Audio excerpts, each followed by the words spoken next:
Good morning everyone. मी आज निघालेली आहे हैदराबादला. मी सकाळी 6:10 निघालो आहे हैदराबादसाठी. अजून एवढं उजाडलेलं नाही आहे आणि खूप प्लेझंट वातावरण आहे. इतकं मस्त वाटतं आहे आणि एकदम फ्रेश मूड झाला आहे. इतकं छान ते थंड थंड वारं घेऊन. आता आम्ही वाया वर्धा रोड जाऊ आणि माझ्या घरापासून ते मी बंजारा हिल्सला राहते नेहमी जेव्हा पण जाते हैदराबादला. तर ते ऑलमोस्ट 490 किलोमीटर्स पडतं आम्हाला.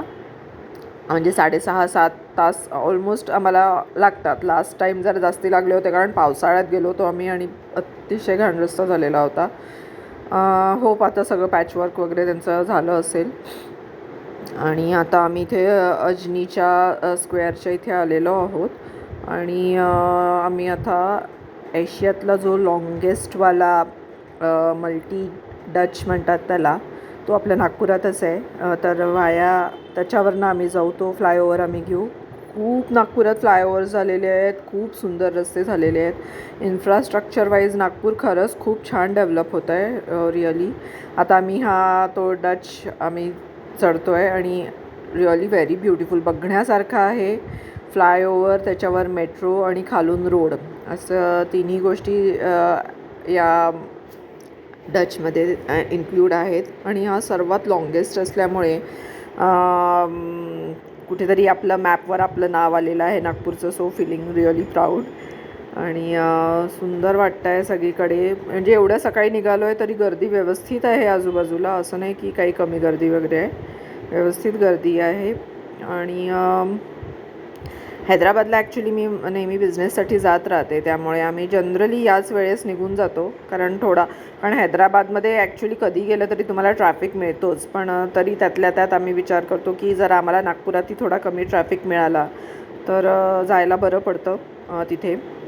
आता आणि ॲज युज्युअल तुम्हाला सगळ्यांना माहिती आहे, तुम्ही माझ्या आधीचे व्हिडिओ बघितले असतील, तर मी जाताना खूप खायच्या वस्तू घेऊन जाते. कारण म्हणजे लास्ट टाईमपर्यंत तरी नागपूर हैदराबाद रोडवर खूप खायच्या प्यायच्या हॉटेल्स किंवा खायच्या प्यायच्या सोयी नाही आहेत जास्ती. त्यामुळे माझं आपलं नेहमी खायचं प्यायचं नेहमी सोबत असतं. आणि अशा पद्धतीने आम्ही आता चाललो आहे. चीज भवन, नंतर बुटीबोरी, असं सगळं क्रॉस खापरी, हे सगळ्या तुम्हाला मध्ये मध्ये लागेल. रोड खूप छान आहे. ट्रॅफिक राहतोच कारण भलेही खूप सकाळी बाकीचा ट्रॅफिक नसला तरी हेवी व्हेकल्स तर असतातच आणि हैदराबादला जाणाऱ्या बसेसही भरपूर आहेत.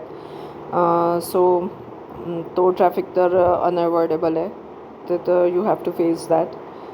आणि right now we are on AH43. AH43 म्हणजे एशियन हायवे 43. हा रोड म्हणजे तुम्हाला जर तेलंगणाला जायचं असेल किंवा त्याच्या पुढे तुम्हाला जर बँगलोरला जायचं असेल तर एशियन हायवे, AH म्हणजे एशियन हायवे, हा हायवेज घ्यावा लागतो. आणि नंतर तो तुम्हाला मिळतो तो NH44ला, म्हणजे जो नॅशनल हायवे राहील 44 काश्मीर टू कन्याकुमारीवाला, तिथे तो जॉईन होतो. आणि त्यांनी तुम्ही हैदराबाद पुढे बँगलोर असं जाऊ शकता. ॲक्च्युली बँगलोर आणि नागपूरच्या बरोबर सेंटरमध्ये हैदराबाद येतं. त्यामुळे तुम्हाला इवन बँगलोरला जायचं असेल तर तुम्ही हैदराबादमध्ये स्टे घ्या आणि मग पुढे बँगलोरला जा, कारण हा सेम रोड पुढे जातो. 2 दिवसात आरामात जाऊ शकता तुम्ही. आणि आता आम्ही निघालो आहे. आता ट्रॅफिक बऱ्यापैकी कमी झालेला आहे. आमचा पहिला टोल आलेला आहे. टोल भरपूर लागतात हैदराबादला जाताना, प्रश्नच नाही. सूर्य उगवतो आहे आता माझ्या मते काहीतरी 7:15 वगैरे झालेले आहेत. सूर्य उगवतो आहे. आणि मी जसं म्हटलं तुम्हाला की टोल भरपूर आहेत कारण रोड्सचं मेंटेनन्स खरंच खूप छान आहे.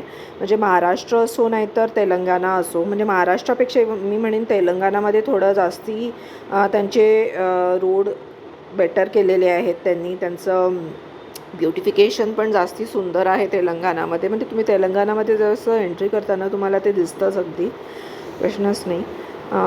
पण महाराष्ट्रातले रोड खूप चांगले झालेले आहेत आणि स्पेशली हा रोड तर खरंच खूप छान झाला आहे. म्हणजे आम्ही इतक्यांदा जातो ना तर असं स्मूथ जर्नी होऊन जातो एकदम, काही इश्यू नाही आहेत. आता आम्ही पुढे जाऊ तर मी तुम्हाला सांगेनच की कसं कसं काय काय किती किती टोल लागतात. आणि लास्ट टाईम म्हणजे मी जे गेले त्याच्यावरनं मला आठवतं आहे की आय थिंक काहीतरी 9 टोल लागले होते आम्हाला हैदराबादला जाताना. ऑलमोस्ट 900 समथिंग लागले, म्हणजे तुम्ही 100 पर टोल पकडून चला. आणि हां, अजून एक खूप महत्त्वाची, इथनं स्ट्रेट जायचं आहे. हा रोड जो आम्ही जातो आहे ना, हा स्ट्रेट, तो तिकडे गेला तर वर्धेला जातो आणि हा स्ट्रेट गेलो की आपण चंद्रपूरला जातो. त्यामुळे आपल्याला चंद्रपूरच्या साईडनी जायचं आहे. चंद्रपूरच्या साईडनी म्हणजे आपल्याला चंद्रपूरपर्यंत नाही पोचायचं आहे. चंद्रपूरच्या आधी हा सेकंड टोल आलेला आहे. एक महाराष्ट्रातली एक गोष्ट खूप छान आहे की महाराष्ट्र किंवा इवन तेलंगणामध्ये पण प्रत्येक टोलला ना त्यांनी नावं दिलेली आहेत, जी की मी आत्ता कुंभला लास्ट टाईम गेले होते तर एकाही टोलला नाव नव्हतं. नाही तर कसं ते माइंडमध्ये बरोबर आपलं फिक्स राहतं की हां, आता हा टोल येणार आहे, हा इथला टोल आहे, याच्यावरून आपण एक अंदाज काढतो. पण तिकडे तर नव्हतंच. आणि तुम्ही जसं बघता आहात, मी इथे आजूबाजूला शूट केलं आहे. सगळीकडे पळस फुललेला आहे. सध्या दिवस आहेत पळसाचे. इतकं सुंदर दिसत होतं सगळीकडे, खूपच. म्हणजे महाराष्ट्रात तर ऑलमोस्ट सगळीकडे हायवेवर तुम्हाला पळस दिसेलच दोन्ही साईडनी. आणि मी भरपूर शूट केलेलं आहे. तुम्ही बघतच असाल की किती सगळीकडे असं छान लाल लाल झालेलं आहे. खूप सुंदर वाटतं आहे. आणि आता आम्ही जसं जसं पुढे जातो आहे, एक गोष्ट जाणवते आहे की जो काही पावसाळ्यात जे काही खराब झाले होते रोड्स, ते अजिबात तसे राहिलेले नाही आहेत. त्यांनी फास्टमध्ये सगळं पॅचवर्क केलेलं आहे. त्यामुळे रोड खरंच खूप स्मूथ झालेले आहेत. त्यामुळे मी म्हणेन की तुम्ही हिवाळा किंवा उन्हाळा जा हैदराबादला, पण पावसाळ्यात just avoid to go to Hyderabad via road, कारण खरंच खूप खराब रस्ते होऊन जातात. खूप मोठे मोठे गड्डे असतात, कारण हेवी व्हेकल्स खूप जास्ती जातात. हा तिसरा टोल आला आहे आमचा. आणि याची काहीतरी नाव आहे, आता मी ती नावं माझी फुल कॅप्चर नाही झाली, पण मी कधीतरी लिस्ट देईन पूर्ण याची. फक्त एवढं लक्षात ठेवा की आपण चंद्रपूरच्या आधी एक जाम म्हणून एक छोटंसं गाव लागतं आपल्याला, तिथनं राईड घ्यायचा आहे. तिथे दिसेलच तुम्हाला, चंद्रपूरची पाटी समोर दिसतेच तुम्हाला. आणि त्याच्या आधी तो राईट टर्न येऊन जातो. लेफ्ट साईडला एक हॉटेल आहे अशोक म्हणून, आम्ही नेहमी जातो तिथे. तर डेफिनेटली तुम्ही लोक पण जर तुम्हाला काही खायचं प्यायचं असेल तर तिथे जाऊ शकता. खूप छान असतं तिथे, गर्दी असते नेहमी. आणि त्या अशोकच्या आधी, हा आमचा चौथा टोल आला आहे, त्या अशोकच्या आधी एक 10 मिनटं आधी हल्दीरामचं खूप मोठं आउटलेट उघडलेलं आहे. ते पण खूप छान आहे. आणि तुम्हाला जर तिथे ब्रेकफास्ट करायचं असेल, कारण सकाळी निघाले तर डेफिनेटली ब्रेकफास्टच होईल तुमचा, तो तुम्ही तिथे करू शकता. पण जाममध्ये ते अशोक हॉटेल जे आहे ते खरंच खूप छान आहे. आम्ही जनरली जाताना तर आम्ही तिथे थांबत नाही, पण येताना आमचा लंच डेफिनेटली तिथेच असतो, कारण आम्ही हैदराबादहून सकाळी निघून जातो. तर सो आता आम्ही जामकडे निघालो आहे. आणि हे तुम्ही बघता आहात, सगळीकडे सकाळी सकाळी इतकं सुंदर दृश्य दिसतं आहे. शेती सगळीकडे ग्रीन ग्रीन वाटतं आहे. अजून इतका उन्हाळा सुरू झाला नाही आहे, त्यामुळे अजून जरा छान फ्रेश वाटतं आहे सगळीकडे. रोड जेव्हा एकदम प्लेन स्मूथ असतात ना आणि विदाऊट ट्रॅफिक असतात ना, तेव्हा तुमची स्पीड तुम्ही कधी क्रॉस करता लिमिटच्या वर ते तुम्हाला कळत नाही. आणि मग नंतर तुम्हाला दिसतं की तुम्हाला त्याचे फाईन भरावे लागतात आहे. आमच्यासोबत नेहमीच होतं, कारण माझ्या नवऱ्याला खूप स्पीडमध्ये चालवायची सवय आहे. आणि ॲक्च्युली ते दिसतच नाहीत, त्यांची स्पीड गन कुठे लपवून ठेवतात ते कळत नाही. पण मी तुम्हाला सांगते की एक आदिलाबादच्या तिथे तर एक स्पीड गन 101% असतेच. आणि त्यामुळे तुम्ही जेव्हा आदिलाबादला जाल, म्हणजे आपण जसं जामकडनं वळल्यानंतर परतवाडा वगैरे असं जातो, तर आदिलाबाद जामवरनं काहीतरी 127 किलोमीटर पडतं. सो हे आम्ही ऑलरेडी इथे तेलंगणामध्ये एंट्री केलेली आहे. आदिलाबाद हे बॉर्डर आहे महाराष्ट्र आणि तेलंगणाची. सो आता आम्ही इकडे आलेलो आहोत. तेलंगणामध्ये एंट्री केल्यानंतरच तुम्हाला रोडमधला डिफरन्स खरंच लक्षात येतो.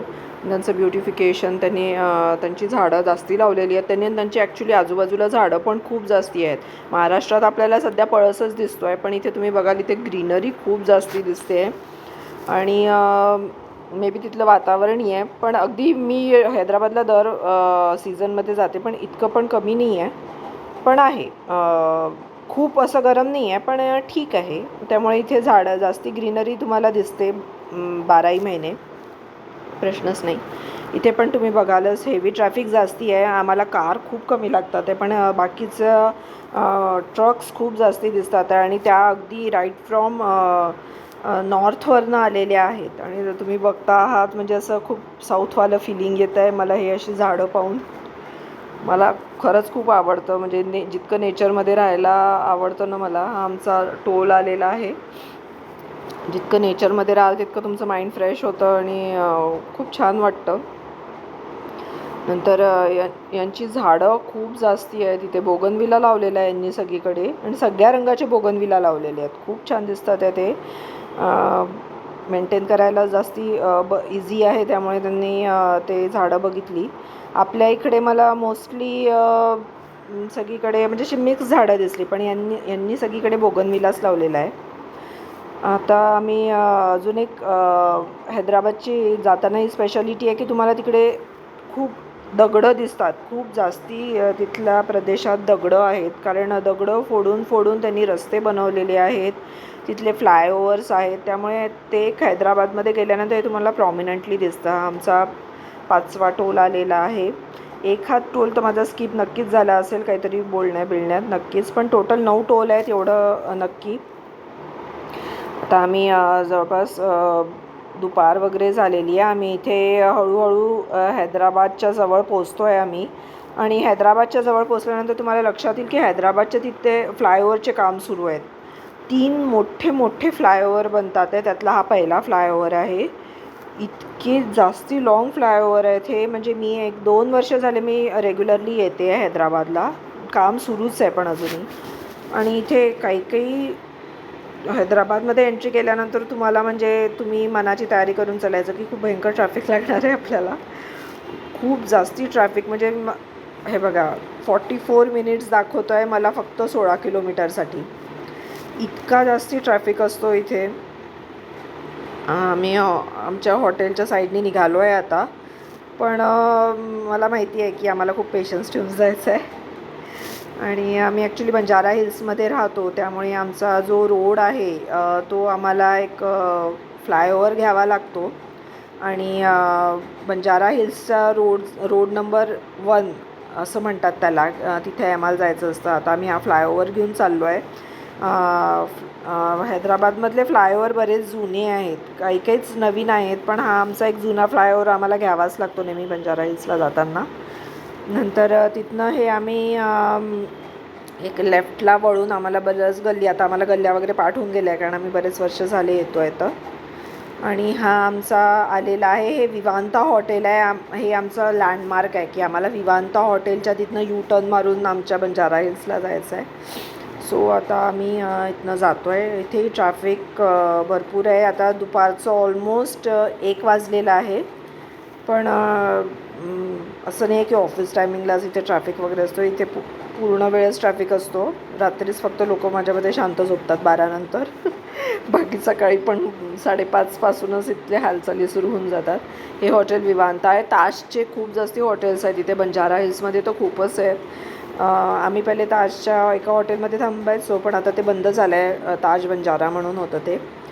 आता आम्ही तसं तिथे आम्ही लेमन ट्रीमध्ये राहतो. इवन तिथे बिकानेरवाला पण खूप छान आहे. बिकानेरवाल्यामध्ये आम्ही नेहमी खायला जातोच अगदी, कारण तिथलं फूड खूप सुंदर आहे. म्हणजे तुम्ही लोक जर कधी गेले ना तर डेफिनेटली ट्राय करा. तिथल्या रूम्स पण छान आहेत. बघू आम्हाला यावेळेस मिळत आहे की नाही मिळत आहे. आम्ही कारण विदाऊट बुकिंग चाललो आहे फर्स्ट टाईम. आणि तिथे ॲक्च्युली खूपच मार्केट एरिया आहे तो, त्यामुळे शॉपिंगला मी स्वतः शॉपोहॉलिक आहे, त्यामुळे शॉपिंगला तिथे भरपूर आहे आजूबाजूला, त्यामुळे आम्ही तिथे जातोच नेहमी.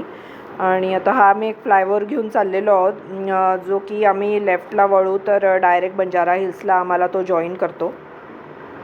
हा फ्लायओव्हर खरंच खूप मोठा आहे आणि एकदम छान आहे. आलो आहे आम्ही आता बंजारा हिल्समध्ये एंट्री घेतलेली आहे. इथे तुम्हाला आजूबाजूला मोठे मोठे मॉल्स, सुंदर सुंदर शॉप्स दिसतील. खायचं प्यायचं खूप आहे. मोठे मोठे हॉटेल्स आहेत. हयात आहे, ताजचे 2-3 आहेत. आणि आम्ही जसं म्हटलं मी आत्ता की आम्ही त्या हॉटेलमध्ये चाललो आहे, पण मला खूप डाऊट वाटतो आहे की आम्ही विदाऊट बुकिंग चाललो आहे तर आम्हाला खरंच मिळणार आहे की नाही. आणि आम्ही जाऊन आलो आणि आम्हाला कळलं की तिथे आम्हाला बुकिंग नाही मिळत आहे, तर म्हणून आम्ही तिथे SVM म्हणून एक हॉटेल आहे, आम्ही आता तिथे थांबतो आहे. ते अगदी जस्ट लेमन ट्रीच्या तिथेच आहे. त्याच्यामध्ये एक केअर हॉस्पिटल येतं आणि त्याच्या अलीकडे ते SVM म्हणून आहे. ते पण खूप छान हॉटेल आहे, मोठं हॉटेल आहे आणि केअर हॉस्पिटल अगदीच त्याच्या बाजूला आहे. आणि त्या केअर हॉस्पिटलच्या अपोजिट एक प्रशांती म्हणून खूप सुंदर साड्यांचं दुकान आहे, तर तुम्ही नक्की जा तिथे आणि व्हिजिट करा, तुम्हालाही आवडेल. तिथेच बिकानेरवाल्याच्या बाजूलाच कराचीचं मोठं आउटलेट आहे. आम्ही नेहमी कराचीमधनं शॉपिंग करतो, कारण तिथले तुम्हाला सगळ्यांनाच माहिती असेल तिथले कुकीज खूप फेमस आहे. हे ते केअर हॉस्पिटल आहे, खूप मोठं. हैदराबादमध्ये हॉस्पिटल्स खूप जास्ती आहेत आणि मल्टीस्पेशालिटी तर स्पेशली खरंच खूप जास्ती आहेत. त्यामुळे इथे तुम्हाला सगळ्याच टाईपचं सगळंच भरपूर प्रमाणात मिळतं. अजूनही मी तुम्हाला हैदराबाद सिटीबद्दल बरंच सांगीन. मला खरंच ही आवडते, म्हणजे one of my favourite city आहे. तर अशा पद्धतीने आम्ही आमचा प्रवास आजचा तर पूर्ण केला आहे. नेक्स्ट ह्याच्यात पुन्हा भेटू.